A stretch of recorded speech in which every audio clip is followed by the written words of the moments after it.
Hello, everyone. My name is Lindsay, and for my country briefing, I will be speaking about Croatia. I will be speaking about the main political problem facing the country, which is political corruption, as well as the country's relationship with the EU.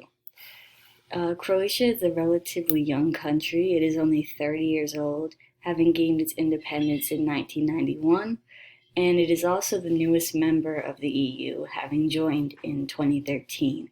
So, studying the development of this relatively young country was very interesting, and learning how its politics have changed over its short history.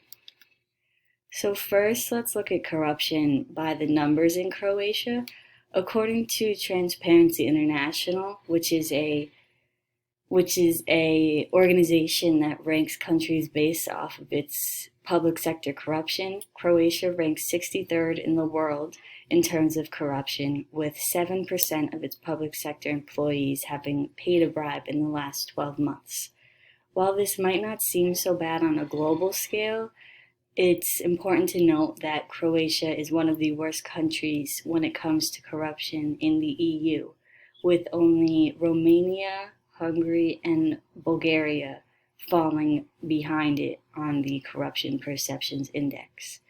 And corruption obviously translates to a loss of money by the government. In the first decade of the 21st century, Croatia lost 500 million euros every single year because of corruption. And Croatia's GDP is around 63 billion euros, so you can imagine the huge impact that losing this money had on the Croatian economy. So, where does this corruption come from? Following the collapse of Yugoslavia and the communist government, they left a power vacuum that needed to be filled. And in order to fill this vacuum, the conservative government, led by the HDZ party, came in and rewrote the rules for itself. And as you can imagine, this led to a bunch of corruption cases, the most high profile and infamous corruption case being the Sanader scandal. In 2009, the Prime Minister Ivo Sanader was caught accepting a 10 million euro bribe from a Hungarian oil firm, a Hungarian oil company for a stake in a Croatian energy firm.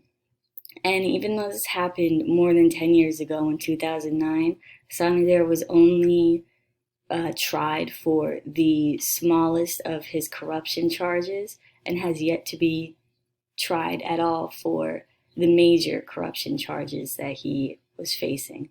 And this is mostly because the judicial system in Croatia has been a victim of corruption as well. A lot of high-profile politicians are in the ears of the judges and have convinced them to prolong the trials in order to prevent Sanader from facing any immediate consequences.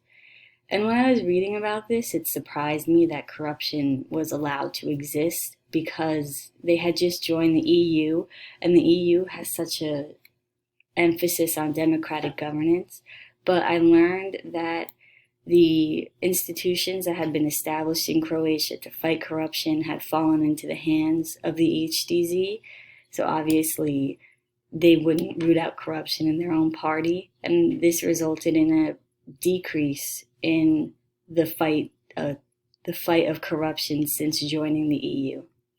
And speaking of the EU, I thought it would be useful to discuss some of the issues involving EU membership that Croatia faced. So EU negotiations began in 2005, but halted in 2009 because of a Slovenia border dispute.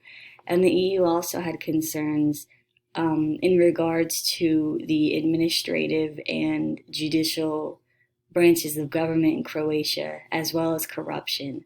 So the EU definitely had some apprehension in letting Croatia in, but nonetheless, in 2013, they were granted membership.